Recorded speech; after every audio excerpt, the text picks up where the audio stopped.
Anyway, All right, what's up, Lumpy? eat shit, old man. Get your Yes, nose out of the way. Yeah, so what's going on with you have a lump in your throat? Yeah, Yeah, he's all choked up. yeah. It started a while ago. Do you remember, like, especially like when we were on deployment, did you ever get those fucking lumps in your throat and you feel like you got strep throat, but it's not strep throat? You remember those, Eric? I've had a couple of those, recently too. Yeah. They've actually, you know what? I've been talking like my instructor Ryan. He couldn't come in last Tuesday for school because he had the same issue, and then I think it's going on in his house also, his family, and then but so it's actually been kind of more prevalent this season for some reason, like more than usual.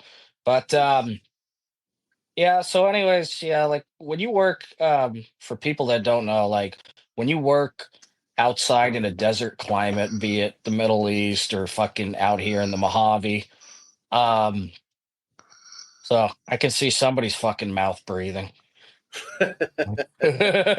You forgot to say while the wind's blowing with the sand. so, anyways, yeah, the fucking what happens is when you're kicking up a lot of dust, either let's say heavy construction equipment or fucking the wind is blowing it around like Russ was saying, what can happen is so the sand it gets infected. So it can get infected in your throat.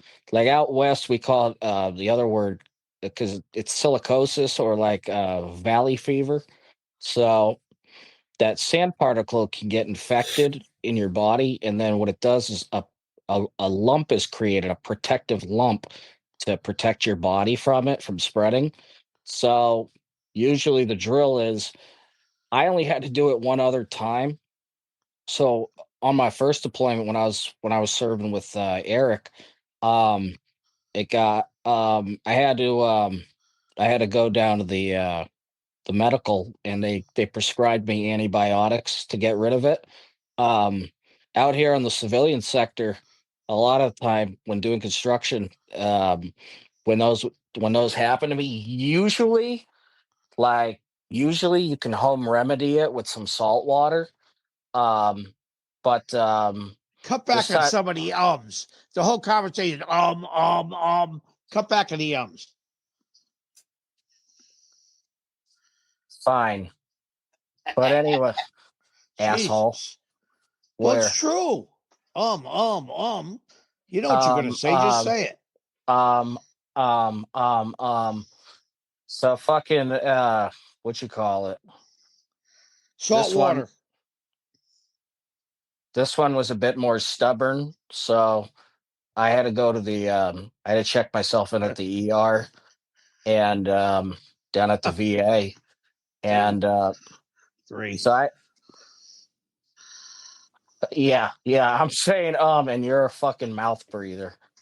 I don't even have a thing near the thing. So fucking I told him what was going on. And I said, yeah, I mean, I ain't no fucking doctor, but I probably need antibiotics again. So doctor checked me out, and then he gave me a steroid um for my wheezing. He said I'm wheezing. That's because my respiratory's fucked up Right. from the military. Um he gave me a steroid for that, and then he gave me an antibiotic for the lump. And it was like 10 days of treatment. So like a lot of it has went away. He couldn't see my lump or feel it. I could feel it, but obviously I can't see it. Uh, but he gave me the benefit of the doubt. And he didn't do a CAT scan, but he said, I'm gonna prescribe you these, go home next 10 days, take those for treatment. And if it doesn't go away completely, um you gotta you gotta go to your primary care and put in for a CAT scan, and then go see an ear, nose, and throat doctor because he can't see that far down my fucking throat hole. And so the treatment did help a little bit or a lot, but unfortunately, I can still feel it. And so I'm gonna go back down to the ER tonight and try to get a CAT scan in my throat. And then I had already emailed my doctor on My Healthy Vet. My Healthy Vet for veterans out there. What's good about so My Healthy Vet's been around for a long time, like on your internet browser. But then the VA came out with a VA app that you can download on your phone, and you can email your medical team. You can see uh, disability claims being processed or whatever. You could see what your, let's say your, for instance, for all intents and purposes, your disability status.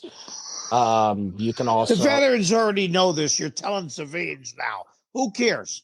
You're on no, there prednisone for no 5 no. I've days I've and actually talked to moxicillin for 10. actually actually, asshole, I've talked with a lot of veterans that they knew about My Healthy Vet, but they didn't know that it's all on the app. Now you can still Yeah, use did it, you? sir. I hope you told them that's all changing in September. They got to get ID me or VA login.gov, not ID me either. That's ended in December. You should have told Oh, them that because they well, won't be thank able to get on Healthy Vet no more unless they well, get that login.gov.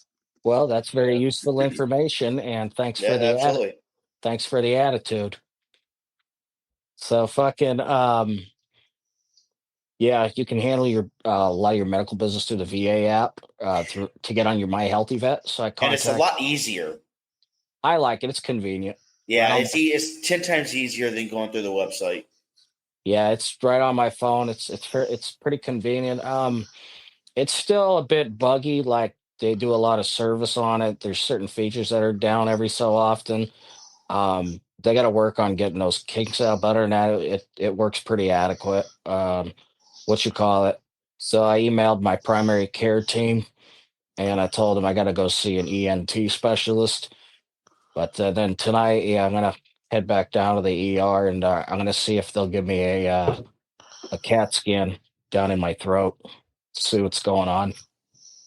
Have you ever gone to like the civilian ER with No, Nah, I don't fuck with that. But unless I don't fuck with community care unless I really have to. Yeah, don't get me it's wrong. not an emergency. It's not an emergency. If you go to the emergency room outside of the VA, it has to be an emergency. His life isn't threatened. So he's going to the emergency room in the VA, or else they ain't going to pay for it. You only go to I the emergency room hospital if your life's threatened, period. I think And then I they'll think pay for it community at care is 100%. I think I think community care is a good program, and I'm not against it or anything. A lot of the times, um, I'll handle a lot of my most of my medical visits through the VA healthcare system just because they have all my records on file and shit. right, They know my case, they know what's going on, as opposed to going outside that and having to re-explain that shit to a fucking civilian doctor. And then the process, all the paperwork process that has to be transferred over to the VA so that everybody can be compensated and may have you. All right. Can I say something first? Listen to Absolutely. me. I want to try to explain this to you. You're talking about two different things. First of all, when you go to an outside emergency room for the VA to pay for it, if you're 100% permanent total, whatever, for them to pay for it, that's it's got to be an emergency. Okay. Otherwise, you got to go to the VA. That's where you got to go. Then you won't have to Correct. worry about paying for nothing because community care, if they can't get you an appointment in the VA hospital in 30 days, then you go to community care and they set up the appointment for you. That's what community care is. The other one's that choice thing. In other words, if you had a life-threatening situation, the ambulance is going to take you to the hospital. They ain't going to take you to the VA because the VA doesn't take emergency with an ambulance, but you can walk in for an emergency appointment. Without an appointment, I'm talking about the emergency room in the VA. Otherwise, if you go to any other hospital or urgent care, it's because your life's got to be threatened. That's the only reason why you go. Otherwise, Correct. they ain't really? paying for it. See, I Anyway, go didn't know ahead. that. I didn't know that. I Yeah. thought you could. I thought as long as No, you you go can't just there go and you, walking in there. Your life's supposed to be in danger. Huh. You know, in other words, it's an emergency. Get it? You know Right. what I mean? danger. Yeah. Yeah, that's I'm all. in I'm just danger. saying. And here's another thing. In case you don't know this, say your wife had to you had to go on an ambulance somewhere to the hospital because something's going on with you. So that ambulance won't take you to the VA hospital because they don't have a trauma thing set up. But they'll take you to any other hospital, the closest one, that you got to go to. But you have 72 hours to notify the VA you're in that hospital, or else they ain't paying for it. Because they're going to be, as soon as you're stabilized, they will transfer you over to the VA by an ambulance. That's the only way you can get to the VA with an ambulance. In an emergency, they're going to take you to a hospital. They're not going to take you to the VA hospital. And then you have 72 hours. If just say you got in a car accident, you're all banged up. So within 72 hours, the VA has to be notified you're in that hospital from whatever the problem was. And then they're going to set it up. They're going to transfer you over to the VA once you're stabilized, if it's that bad. You know what I mean? Huh. All right. Anyway, That's I know that's it's good not, it's information. not set up here. Yeah, they don't have it set up for trauma stuff yet. But I don't know. It's weird, but that's the way it is. Anyway, Yeah. And so we're that's headed up to great. the VA. Go ahead, Jake. Yeah, so I'm gonna head back down to the ER tonight. I'm gonna see if they can do a CAT scan for me, and plus, it'll help the ear, nose, and throat specialist to take a look at that when they set up an appointment for me. They'll Right. have that. Because chances are, because chances are they need to do anything. They're probably gonna fucking either have it set up. They would probably send me to a CAT scan either before or after set appointment, anyways, to get a better understanding of what's going on. Anyway, so I'm just, it helps them um, if I get that done ahead of time. Well, what I think might happen when you go to the emergency room tonight, they're not going to send you to a CAT scan. Not Probably going to send you necessarily. for an X-ray because the CAT scan they might not be in there now. Today's Sunday. I'm just saying they might not. It might be only available to somebody that's in the hospital if something had to come up in an emergency. And this ain't no emergency. So And they might give you an X-ray, but also you were on prednisone for 5 days and amoxicillin for 10. Now yeah, they might give you more medications. I don't know. It'll be up to the doctor to decide if you're able to take that yeah, much. I don't know. it's But at the doctor's anyway, discretion. And and have I they're got good down have there. They're really good at the VA emergency room. They are. They're real good. I like the Vegas big hospitals. I'm satisfied with my medical services so far. But Yeah. what you call, and don't get me wrong, like in the ER, I have gotten CAT scans before when they Yeah, right. I've had them done in the past like that before. It's not, but it's all at the doctor's discretion Yeah, when it they have depends you. if he thinks it's serious, immediate right now. But either way, you will get the care. You have the VA when you send that. In case they don't know out there, when you notify your healthy vet, your primary care, they're supposed to respond back to you within 3 days.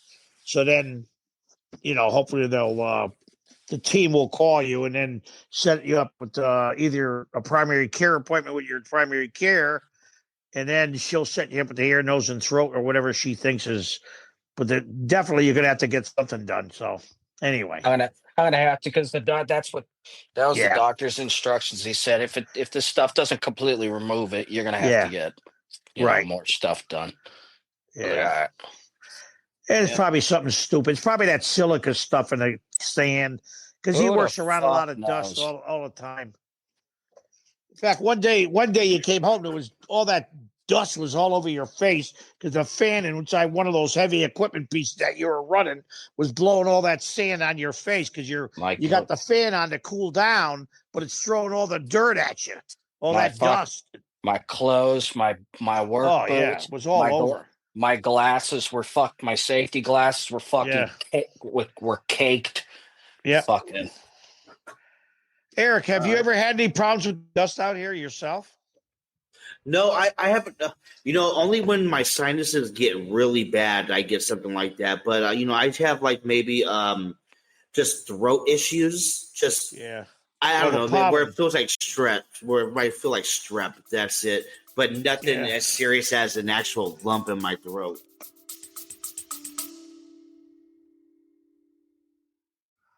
Hello, this is Russ from American Bald Eagle. We'd like to tell you folks about some establishments that we frequent that do a pretty good job. Let's start off with Henderson Harley Davidson at 1010 West Warren Springs Road in Henderson, Nevada.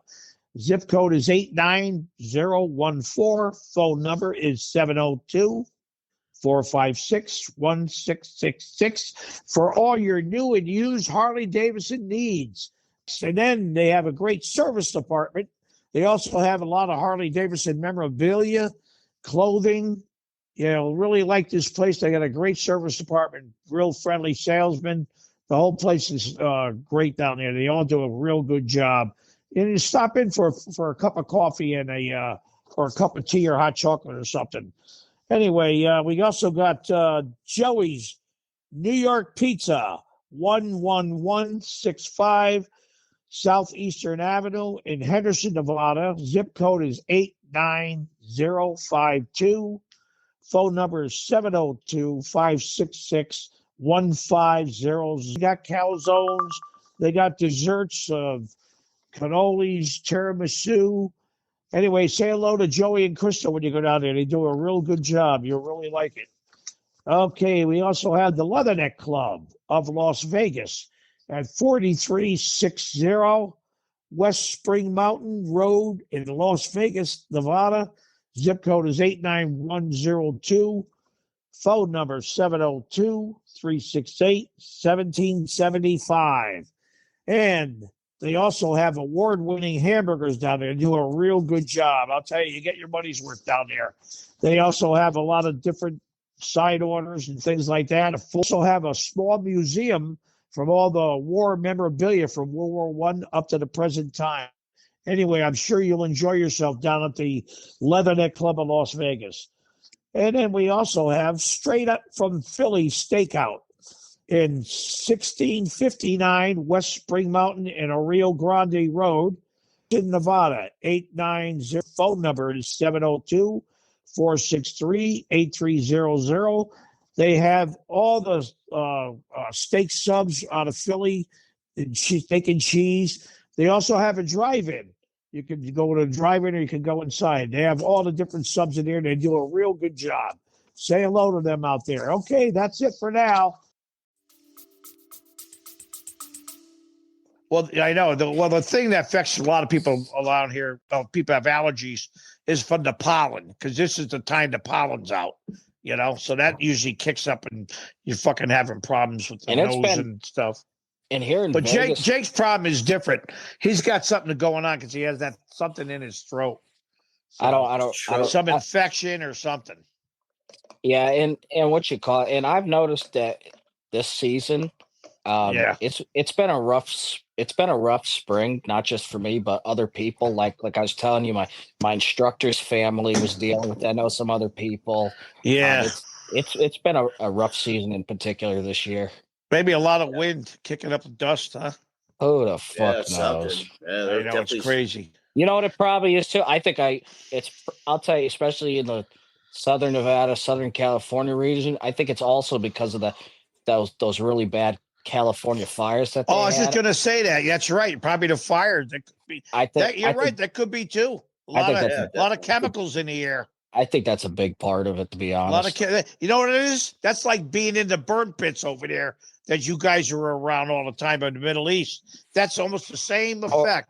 Because all those burn pits, they're burning everything in there. The plastic, and then the foam. That's probably all in the air. You're probably right.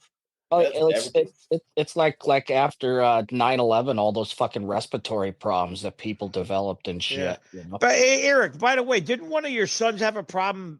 Something happened a little medically too. Maybe that's what that stuff was. Maybe something like that was hitting him, huh? You got sick there a little bit. You know that? You think about it. Yeah, I mean, that stuff's hanging, man. I mean, imagine all the house that burnt, all the plastics and foams and all the chemicals that are in the air. You can't breathe that. Yeah. I know. Yeah, absolutely. Yeah. Well, anyway. You know what? It's crazy because everybody in the Middle East, they live this all the time. I They live know. that, and then they're perfectly Well, fine. And we go over there, we come back jacked up. Yeah, Well, right. the It's like thing they're is immune to it or something. It's weird, Yeah. huh? building up a resistance. But yeah, the thing too is what you'll also notice, not just like you'll notice not just in the Middle East, but like like in construction, I see a lot of people like Latinos. They cover up, like they wear long sleeves, they cover their Yeah. faces up, They put and the bandana over their mouth. Yeah, right. I think that's a big part of it in The preventing. Nevadans a lot, huh? In Southern California, you'll see it too. Okay. Like, I think it's a big, I think, cultural, like culturally speaking, I think it's a thing that's well known, and that's why people do what they do. And I think it actually helps a lot, to be honest. That's why I started wearing a neck gaiter, and Yeah, over your I'll mouth. I'll cover my mouth when it gets really fucking Dusty. dusty. Yeah, absolutely. You have to. Well, you already got 2 nodules on your lungs, but that's a different issue. But Uh, this isn't in your lungs. This one's on your throat. I mean, and around those nodules that I have to deal with, those respiratory problems, Right. like that all that packed act fucking Yeah, related it ain't crap. helping it. It's not Yeah. helping it. It doesn't No, help it ain't. it. Yeah, it's No. all catching up. So, Yeah, no, it's nothing helps, and that's why we have to do everything we can to protect ourselves. Medically. absolutely. Yeah. Absolutely. PPE and all that bullshit. Yeah, Which means and for people that don't know what PPE, PPE stands for or personal protective equipment. Yep. That's what that means. So Oh, sounded like it meant pee. Yeah. Hey. Yeah. Well, you guys are PPE. I'm AO. Get it? Huh? In other words, AO, Agent Orange. Oh yeah.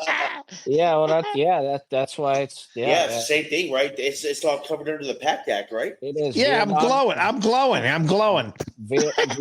Yeah, that's why the PACT Act, predominantly they did it for our Well, they finally put everybody in it. Yeah. not just GY. Predominantly it was set up for GY, but they went as far back for Vietnam. That's right. They veterans added, they because added of that to it. all that Agent Orange bullshit. Yeah. Yeah, even the World War II guys got it. Hey, put these red sunglasses on and take a look at that thing while it's blowing up. Yeah, they're all radiated now. Fucking get cracked up. Yeah. Hey, we want you guys to put these glasses on and look out this window when you see that big explosion. Yeah, let's just check that out. Yeah, later on, they're all riddled with cancer now. They're probably all dead. They're probably all dead by now. That's why a lot of those old fogies that working at the test site, a lot of them ended up with fucking cancer, man. Did you ever crazy? People that were affected in New York by 9/11 and shit. Yeah. All that dust. That was bad. Yeah. Did you ever watch the TV show called Manhattan? No. It was a pretty good show. It was about the bomb being made, and then they touched. Oh, the Manhattan Project you're talking about. Yeah, it was. Yeah, it was Manhattan. It was on WGN. But another part. Yeah, it's pretty good. I believe it was out in Mercury, right? I don't know. Yeah, I got plenty. There's a lot of people in the building trades that work down at like Mercury, fucking Low C, and that's what Area 51, or as there's the slang term is called over the hill. Yeah. But over the hill is Area 51, but that's what it is. That's why it's called Area 51. They're all different test sites, all the different areas. Yeah, they find all this crap out they do to the people in the military, and later on it comes back and hits everybody in the ass. Area 5, Area 6, but it's not just people. It's not just people in the military. It's civilian contractors. Yeah, too. right. Yeah. Yeah, just like the goddamn shots they used to give us with the air guns. They had it all lined up, and they go, boom, one arm, boom, and the other arm, next, boom, boom. Never wiped the needle off, so they wonder why a lot of people got hepatitis C in my time from Vietnam era. That's fucked up. Yeah, they didn't even wipe the thing. Just do. The test sites. Fucking crazy shit, man. the governing bodies for the test sites. It's split between the Department of Energy and then the Department of Defense. Yeah, just like Camp Lejeune. Depending on what site you're working at. Like Area 51 is DOD. A lot of the other sites is DOE, Department of Energy. But yeah, as you were Stay saying away about from them. Yeah.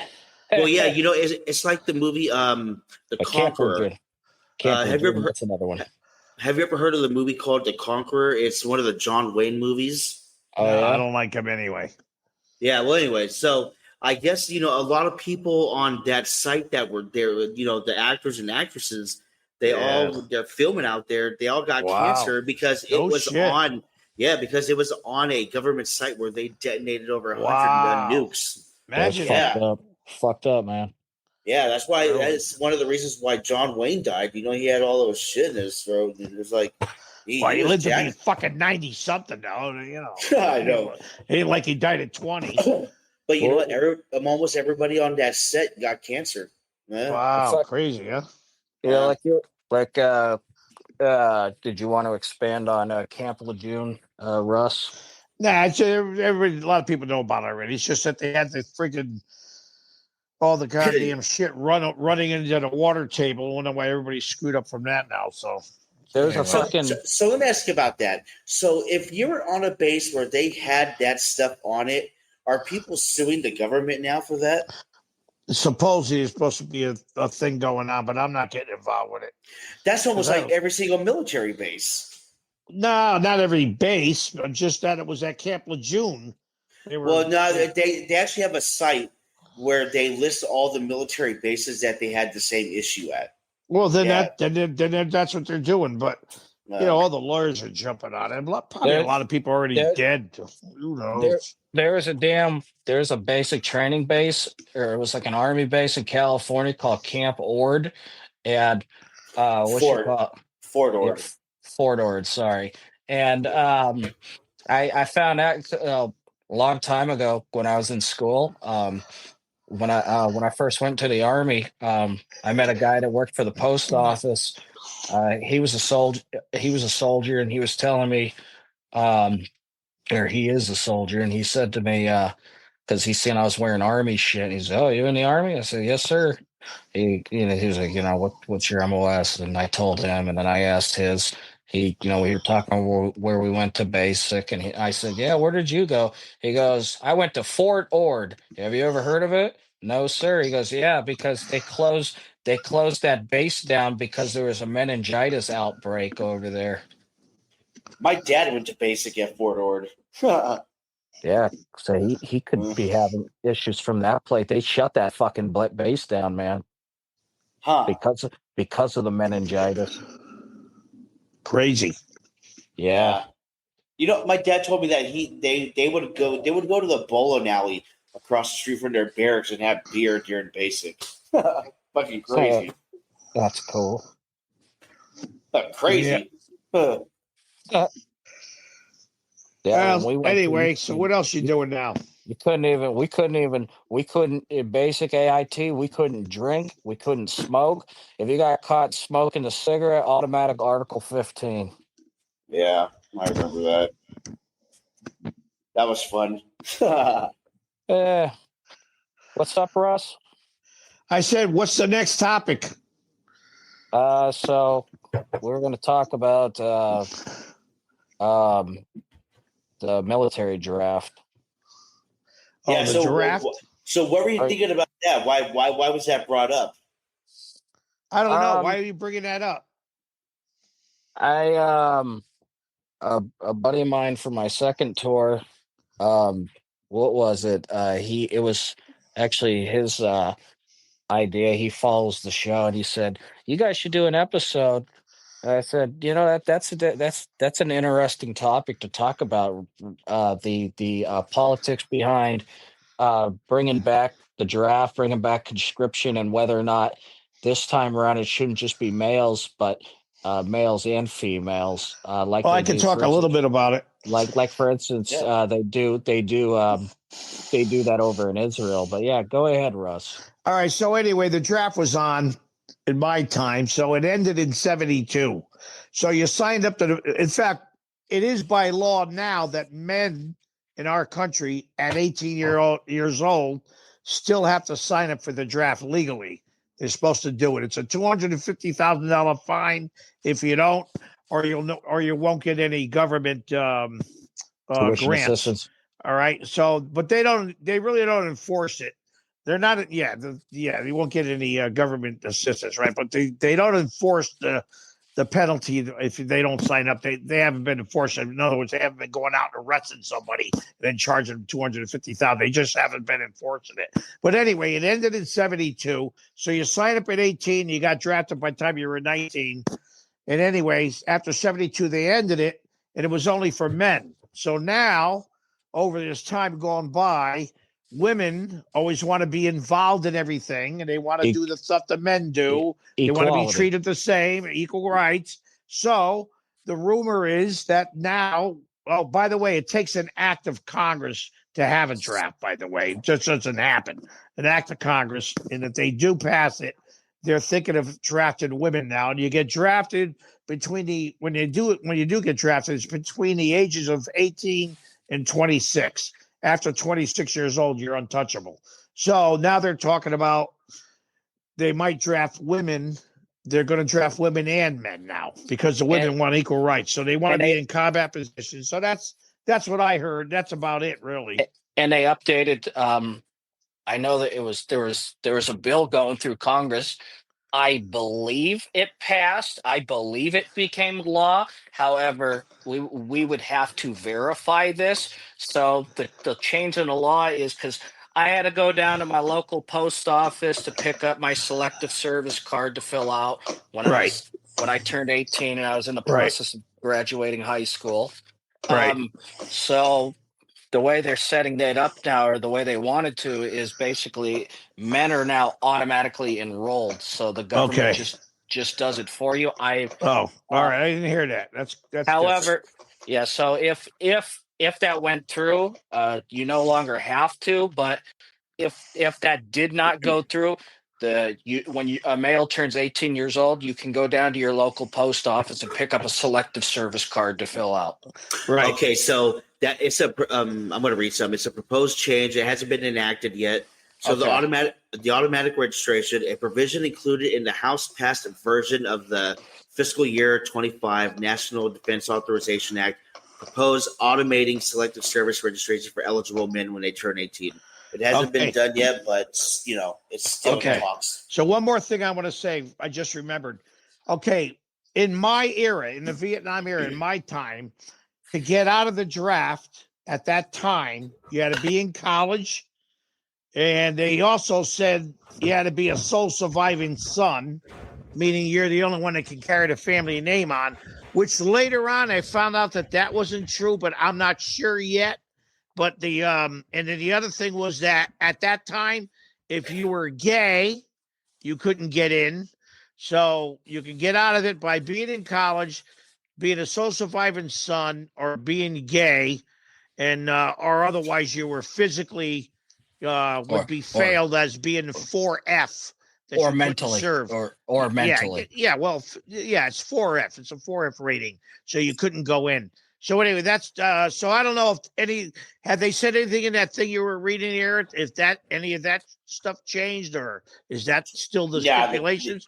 They what about the genders? Like what about if you're a woman? Well, no. What I'm saying in my day, Jake, in my day. So that ask them. Did it say anything about women, Eric? No, it doesn't. Nothing. Wow. Huh. Yeah. Because that was supposed to be that. A lot of that came up that they were going to start doing that. We're drafting women too. So 18 to 26, that could be it, unless you're in school or well, I guess if a woman's pregnant, they probably won't take her. I'm guessing. And Russ, did in your time when the draft, because you guys were the last generation to have the draft, in your time, was there a okay? So by the way, folks, before I get into it, so there's a thing. Due to an all-volunteer service, there's a thing. So you go to your recruiter, and then you take your ASVAB. They sometimes administer it in high schools. It's an aptitude battery. So you do all that, and then they would send us to what's called MEPS, like the medical processing. I didn't go that until you get drafted. They So, actually in the induction center when you had well, to go in. that's what I want you to real quick talk about. Yeah, that they send you a date. In other words, if you got drafted, okay, there was a lottery too. I was number 6 on the draft list. So as soon as I turned 19, you sign up for the draft at 18. You usually got drafted at 19. So unless you can also go down and enlist yourself at 18 years old. If you were under 18, your parents had to sign a waiver to let you go in. But you can go 17 or down. something. Yeah. So what happened? You got drafted at 19, then they would give you the date. Okay, you got to report to the induction center, like say December 12th or something. They Then didn't it. have. You got to be there. Yeah, they didn't have, because nowadays with the all volunteer force, we have MEPS. You go to MEPS for your medical process. Yeah, They you didn't did have that after you got into the induction center. When you got in there, then they put you right. through They all that didn't bullshit. right. They didn't have the MEP. The MEPS was all done through the induction center for your guys' Yeah, in other generation. words, you got drafted, you were in, And the yeah. sad thing was, and now listen, most of the people who got drafted were drafted into the Army. So in other words, it was almost like a known thing. If I get drafted, I'm going to be drafted into the Army, right? Okay. But what happened was that the Marine Corps wasn't getting a lot of people that were going in to the Marine Corps at the time, maybe because the Vietnam War was on. So there was guys in the induction center. They just went around and went, you, and you are going in the Marine Corps. Get over here. And them guys got screwed. What? Oh, wow. What are you talking about? So they got stuck in the Marine Corps, and they thought they were going in the Army. Did Uncle Johnny get drafted into the Air Force? No, he joined the Air Force. Oh, okay. Yeah, he joined. He signed up for the draft, and he joined. And here's another Artie got drafted. So was it known? Artie got drafted. What? So was it known that being in the Army would be lighter than the Marines in Vietnam, or was there the same? No, it didn't depend if you were. Look, going to Vietnam, it didn't matter if you were in the Army or the Marine Corps. The thing that's different is the Marine Corps' training is so more harder than the Army's training. Put it this way: most people rather have gone into the Army if they're getting drafted. People that go in the Marine Corps, they go in because they want to go in and become a Marine. It's a lot harder. It's a lot harder than it is the Army's training. So most people wouldn't want to go into Marine Corps. So the guys that got stuck in the Marine Corps, they didn't like it because, they thought they were going to get drafted in the Army, which is a lot easier, But going to Vietnam, you could die in any branch. It didn't matter. Even with you guys, when you go to a combat zone, you got a target on your back. Your life's in danger the second you put your feet on the ground. So that doesn't matter. There's also where you get sent. Yeah. There's also different there's also different options and or opportunity. Maybe opportunities isn't the right word, but there was different options when there is a draft. Like for instance, you could volunteer to go into the military and do your 4 years. Yeah, you volunteer your draft. That's what Russ did. He volunteered his draft, so that was a 2-year service. 2 year. Yeah, because I went down and volunteered my draft, and I got in the Marine Corps for 2 years because they were they're having trouble getting people in. So I just went in. They were going to get me anyway. So a month after my 18th birthday, I went in. I got it over with. I just wanted to go in and get it over. They were going to get me. I wasn't going to wait for a year. I just went and got it over with. And those were all the key differences between, like for instance, like nowadays you have MEPS. Back then we don't have induction centers anymore. We have you go to MEPS. That's what they had. They had an induction center. Yeah. Yeah. There was a town that in other words, in the state you were in, they had the thing, in all the big towns. They just showed up. Like mine was Local 9, I think it was, down in Connecticut. I had to go down there.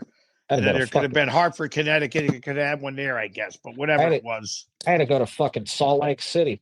I remember. Well, they took you. Yeah, we just showed up at the induction center. Dude, the smarty pants. So fucking now, and then sometimes the Marines, I think they were sending them to. Sometimes they'd send them to San Diego. When I went, there was a shuttle. What was it? Yeah, if you're on the West Coast. When I went to MEPS, there was different branches there, including Marines. But it's just sometimes it just depends. It was all circumstantial. Sometimes they'd send Marine recruit poolies. They'd send them to San Diego, or they'd send them with us to Salt Lake. Now here's some fucking what I found out too. What was we had some smarty pantses that scored really high on the fucking ASVAB and shit. Yeah, And yeah, there's a MEPS at Nellis, or at least there was when I was in, when Eric and I were in. yeah, And if you were a smarty pants, your ass got to go right down the road to fucking Nellis. Well, But a yeah. lot of that would had to do with also if you're a medical. If you're a medical, you bypass a lot of that stuff. Like they have separate recruiters for medical as well. Interesting. Okay. Yeah, but yeah, most of us we all had to go down to fucking Salt Lake City, Utah. Salt Lake City. Yeah, I remember. Drive? It was like six. It was like 6 hours, and it was a 3 hour. There was two. I went on two different shuttles. The first one, and then we got picked up on a second one, and then it took us the rest of the way. Yeah, when we went down to the induction center, I remember the Marine Corps, the recruiter says, "Don't bring nothing with you. Just take yourself and be there at 8:00, whatever the hell time was. Be there on time, right?" So when we got there, you had those like, I would say whatever USO people or whatever, and they gave you all these toiletries and shit in a bag and all this stuff. You know what happened to that stuff? When we got to Marine Corps boot camp, we got on the yellow print. They went out of the trash can, and they said, "And throw all that crap they gave you in the trash can because you ain't gonna need it here. We'll give you what you need to have here." That's what they did. So we had to throw all that shit out. Oh, they were pricks, man. Yeah, that garbage out. You ain't using that. Funny. We'll give you the stuff you need. What funny. Boy. Yeah, that's when I first started saying to myself, "You friggin' idiot! What the hell did you get yourself into?" What the hell did you enlist for? Oh man, yeah. And then on top of it, real quick, I went down to the Marine Corps with a buddy of mine who was going to sign his papers. Hey, take a ride me down to recruiter to sign my papers. I didn't intend to go in the Marine Corps, so I took a ride down there with him. And of course, I'm sitting there, my hands crossed, sitting in a chair, my long hair. It was back in '69. And he goes, "What about you?" The recruiter goes, I said, "Yeah, what about me?" He goes, "Why don't you go in your buddy?" I said, "What are you nuts? You guys are fucking crazy, right?" I said, "I'm waiting for the Army, getting the things." So he said, "Well, we'll take you now." So I said, "Yeah, but I ain't going to do a 4-year enlistment." So he goes, "We'll take you for 2." I said, "Nah, that's bullshit." I said, "Well, you got to put it on paper. I want to see it and have my brother look at it." So I did, and it was 2 years. So I went in. So you ready? So the buddy of mine that I went in with on the buddy system, of course, they broke our balls with the whole boot camp. He ends up on all these med cruises. He never went to Vietnam. I ended up going. Fucking guy. Shit end of the stick. The shit end of the stick. Oh man, he ended up marrying a Filipino. In fact, he's still alive. Right? He's still alive. I still talk to him. He's got 15 grandkids and 5 kids altogether. 15 grandkids. So he had to go. The Marine Corps wouldn't let him take his wife back when he was in. So when he got out, he had to go back and go get her and bring her home. I don't know. The Marine Corps always got to break everybody's balls, Yeah, fucking the Army, they'll go pick up a fucking Korean lady and then they take them home. Like our fucking friend of the family back in Maine. A lot of guys are doing that. Yeah, absolutely. They go to the Orient. Yep, they go to the Orient and come back home. Fucking what was it? What an experience, huh, guys? I'm telling you. Yeah, absolutely. Yeah. We all got our stories on that stuff. The military, man, I'll tell you. But you know what? I don't care where the hell I am, how fucked up I am. It's still the proudest thing I ever did for myself was serve my country. And then knowing what I know now, I would still go back and do it as screwed up as I am from it and everything that happened. I still would go do it. It's the most honorable thing you can do is serve your country. At least I can walk around my head up in the air and say, you know what? I earned my right to live in this country free. I served it. And it's crazy. I don't regret 1 minute of it either. I don't. And it's crazy because you guys never got the respect until recently. I know. Well, maybe not recently. And about 15 years after the war, they finally woke up. That took them that long. I know. But it wasn't it wasn't just civilians. It was fucking World War II veterans treated them like shit too. Yeah, they didn't even accept us. Them guys, the Korean guys, they didn't. But anyway, you know what? That's why we make sure you guys ain't getting screwed because we did. We want to make sure you guys are taken care of. But anyway, hey, that's the way it was. What are you going to do? Well, still the best thing I change ever it. did. Yeah, change it when we're going forward. Make it better. We appreciate it. We appreciate it. Yeah, I know you guys do. But anyway, it was an experience. That's for sure. I'm telling you. Oh, I couldn't believe some of the stuff them guys used to do to fucking. I swear to God, the recruiters, they must have went home and went out to the bar later on talking to each other. Yeah, I really had that Raymond up in that goddamn trash can. I had him over there in the corner running, doing push-ups. I had that fucking Jones. He was out there. I beat the crap out of him. Oh, they must have had some laughs, man. I'm telling you. Oh, I'd love to be a fly on the wall in a friggin' bar that drill instructors go to after work. Yeah, chicken bones outside Leonardwood. Oh, God. Is that what they call it, chicken bones? Yeah, that was a bar outside Leonardwood where a lot of the military goes. Boy, there must be some stories in there. What was the other one? The strip club, Big Louie's or fuck Louie's?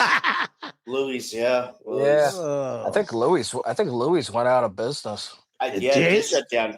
Well, they shut down a lot of them outside of the base. How come? I don't know. It wasn't a regulation, but it was just I believe something happened. Maybe guys are getting drunk too much, huh? Drinking too much or something. Something. It might be predatory laws. It might be had to do something with predatory laws. I had to check it out and verify that. Well, weird. Yeah. See, we're able to talk about that for like 45 minutes. Yeah, I know. I've been seeing it. Well, not that long. And we've been talking at least half the time, at least, right? And evidently, you've always been fucking snotty. I always am snotty. Don't worry, you guys will be getting snotty too. You're welcome. Yeah. Once you get to be an old buzzard, everything pisses you off. What are you talking about? What are you talking about, Jake? You're already pissed off half of the time anyway. Everybody gets a little aggravated from the stupid shit. Yeah, I like that. I like that caption. It says, "I'm sending you to anger management therapy to stop pissing me off." Yeah. Well, are we good then? I guess. Fuck. Yeah, that was a day. We talked 45 minutes for a good conversation. Jesus Christ, man, that was a good one. Go to the ER. Yeah, I will. Hold on. Hold on a minute.